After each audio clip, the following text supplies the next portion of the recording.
आइए अब राजनीति से दूर थोड़ा असल मुद्दों की तरफ चलते हैं और बात करते हैं मुंबई की, जहां मुंबई से सटे वसई विरार में देश का सबसे बड़ा हाउसिंग फर्जीवाड़ा सामने आया है। आपको जानकर हैरानी होगी कि फर्जी बिल्डर्स ने जाली दस्तावेजों के आधार पर 55 इमारतें तान दी। अभी भी आपकी हैरानी और बढ़ेगी जब आपको यह पता चलेगा कि इमारतों को रेरा की मंजूरी भी मिली, बैंकों से कर्ज की भी पेशकश हुई, घर खरीदारों को सब्सिडी भी मिल गई। इस पूरे मामले में 3,500 से ज्यादा लोग फंसे हुए हैं। पूरी खबर को जरा विस्तार से समझते हैं। मेरे सहयोगी दीपक यादव से मेरे साथ स्टूडियो में है। दीपक, जरा बताइए क्या है ये मामला, और आजकल जब इतने सारे कानून बन गए हैं, नियम बन गए हैं, रेरा आ गया है, उसके बावजूद इस तरह का वाकया ये क्या बता रहा है? दीपक, ये सबसे बड़ा कलंक है उस बयान पर जब कहा जाता है कि रियल एस्टेट में सब कुछ ट्रांसपेरेंट हो गया है, फर्जीवाड़े खत्म हो गए हैं। ये सब जो बातें हैं ये कभी कभी बड़ी आधारहीन लगती हैं जब इस तरह के मामले सामने आते हैं। पूरा मामला क्या है आपको मैं तफसील से बताना चाहूँगा कि मुंबई का उपनगर है वसई विरार, वहाँ पर करीब 55 इमारतें ऐसी हैं जो अवैध तरीके से बनी हैं। उनकी मंजूरियाँ नहीं ली गई, मंजूरियों की जगह पर फर्जी पेपर तैयार किए गए और उन इमारतों को बना दिया गया। उसके बाद टारगेट किनको किया गया? वो लोग जो बहुत ज़्यादा जांच पड़ताल नहीं कर सकते, ड्यू डिलीजेंस नहीं कर सकते, यानी गरीब तबके के लोग, कोई रेहड़ी पटरी वाले, कुछ जो दुकानदार थे, जो ऑटो चलाने वाले, इस तरह के लोगों को चिन्हित किया गया। करीब 3,500 परिवार ऐसे हैं जो इन इमारतों में रह रहे हैं। कमाल की बात तो यह है कि रह रहे हैं, और इस तरह से इन इमारतों को बनाया गया। रेरा की मंजूरी भी उसमें देखने को मिली है, और जैसा कि अभी आपने बताया कि जो प्रतिष्ठित बैंक हैं उन्होंने वहां पर कर्ज की भी पेशकश की है, और भी कई चीजें, मतलब जितनी तरह के फर्जीवाड़े रियल एस्टेट में हो सकते हैं वो सारे आपको इन 55 इमारतों में देखने को मिलेंगे। और कमाल की बात है, जिन लोगों ने किया है, जो 4-5 आरोपी गिरफ्तार भी हो चुके हैं, उनमें से कोई ऐसा नहीं है जो प्रोफेशनल कोई डेवलपर हो। कोई स्टैम्प का काम करता था, कोई कुछ करता था। आपको बता दूं करीब 93 स्टैम्प मिले हैं, 400-500 फर्जी लेटर हेड मिले हैं। जो 55 प्रोजेक्ट हैं उनकी फाइलिंग जो की गई है वो पूरी तरह से फर्जी है।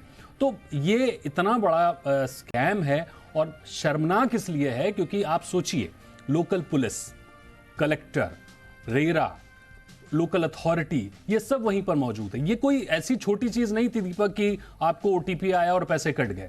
इमारतें बनी हैं, ईटागार आया होगा, स्टील आया होगा, पूरी शटरिंग लगी होगी। इमारतें 55 जो बनी है वो 1-2 दिन में नहीं बनी है, सालों लगते हैं इमारतें बनने में। फिर लोगों ने खरीदा, वहां पर रह रहे हैं, और आज पता चल रहा है कि वो 55 इमारतें पूरी तरह से फर्जी थी। यानी सरकार को, प्रशासन को कानो कान खबर नहीं है कि इतना बड़ा फर्जीवाड़ा उनकी नाक के नीचे चल रहा है। और कौन लोग हैं जो इसमें शिकार हुए हैं? वो कोई खास लोग हैं, कहीं किसी खास, क्योंकि इस तरह के मामले में देखा जाता है कि कई बार कोई स्कीम्स बना दी जाती हैं जो खास किसी दफ्तर के लिए होती हैं, खास किसी प्रदेश के से जुड़े हुए लोगों के लिए होती हैं। ये जो शिकार हुए हैं लोग, ज़रा इनका बैकग्राउंड बताइए, ये कौन लोग हैं? दीपक, यही तो सबसे दुखद है कि जो शिकार हुए हैं वो ऐसे लोग हैं जिनकी बहुत ज़्यादा इनकम नहीं होती है। अगर आप उस घर के टिकट साइज की बात करें तो 15 लाख रुपए से 20 लाख रुपए तक के घर थे। इतने सस्ते घर प्रधानमंत्री आवास योजना में भी नहीं है। 45 लाख रुपए तक का उसका भी बजट है। अब आप सोचिए, 15 से 20 लाख रुपए जिसने घर खरीदा है उसकी खुद की इनकम क्या होगी, जो वहां पर रह रहा है। और बहुत ही कोई ऐसा नहीं है कि लग्जरी टाइप के घर हों, छोटे छोटे कमरे हैं, इस तरह से बना दिए गए हैं कि इनकी बहुत ज़्यादा जांच पड़ताल हो ना पाए। और जिन लोगों ने लिया है वो भी बहुत ज़्यादा जांच पड़ताल नहीं कर पाते हैं, उनको नहीं पता होता। अगर आप देखिए तो बड़े बड़े लग्जरी प्रोजेक्ट फंस जाते हैं जहां पर अच्छे प्रतिष्ठित लोग रहते हैं जो सक्षम हैं कि जांच पड़ताल कर सकते हैं, ड्यू डिलीजेंस कर सकते हैं, उसके बावजूद वो फंस जाते हैं। तो यहाँ पर जो टारगेट जिन लोगों को किया गया है वो तो बहुत ही मैं कहूँगा कि निम्न श्रेणी वाले लोग थे, कि बहुत ज्यादा उनको समझ भी नहीं होती कि प्रॉपर्टी की कैसे जांच पड़ताल की जाए। बिल्कुल, यानी कि आर्थिक रूप से जो थोड़ा पिछड़े बिल्कुल हुए लोग हैं, जो जूझ रहे हैं अपनी रोजी रोटी के लिए, उनको शिकार बनाया गया। उनकी गाढ़ी कमाई को इन ठगों ने ठग लिया। और सबसे बड़ी बात दीपक ने बिल्कुल सही कही, बड़े बड़े हाई प्रोफाइल केसेस होते हैं और वो इस तरह की लीपापोती करते हैं कि पुलिस को भी वहाँ तक पहुँचने में बड़ी दिक्कत आ जाती है। उनके बिल्कुल पेपर्स क्लीन होते हैं, उनकी बुक्स पूरी शानदार होती हैं, तो वहाँ तक फर्जीवाड़ा क्यों नहीं पकड़ा जाता समझ में आता है। अब ये जो फर्जी स्टैम्प लेकर घूम रहे हैं, फर्जी तरीके से बिल्डिंगें खड़ी कर दी हैं, रातों रात झांसा देकर लोगों को इतना बड़ा स्कैम में फंसा दिया, और उस तक लोकल पुलिस अथॉरिटीज, रेरा और यहाँ तक कि राज्य सरकार का कोई व्यक्ति नहीं पहुंच पाया है, तो ये अपने आप में शर्मनाक है।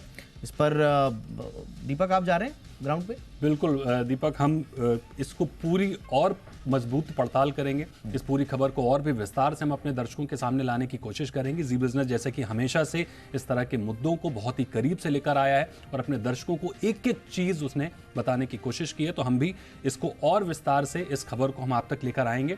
आपको बता दें दीपक, जैसा कि मैंने बताया कि प्रशासन वहीं पर था, उसकी नाक के नीचे हो रहा था, लेकिन ये बात हजम नहीं हो रही है कि 55 इमारतें बन जाएं। 55 इमारतें वो हैं जो भी जांच में सामने आई हैं, पुलिस ने जब एक्शन लिया है। मैं दावे के साथ कह सकता हूं ऐसी बहुत सारी इमारतें होंगी और सैकड़ों इमारतें निकलेंगी जो इस तरह से फर्जीवाड़े में बनी हैं, और मुंबई के अलग अलग इलाकों में होंगी। ये सिर्फ वसई विरार की कहानी निकलकर सामने आई है। तो जी बिजनेस के साथ बने रहिए। दीपक जाएंगे अपनी टीम के साथ ग्राउंड जीरो से, क्या हालात हैं आप तक जरूर पहुंचाएंगे। हमें भी इंतजार रहेगा आपकी रिपोर्ट का दीपक। फिलहाल बहुत बहुत शुक्रिया।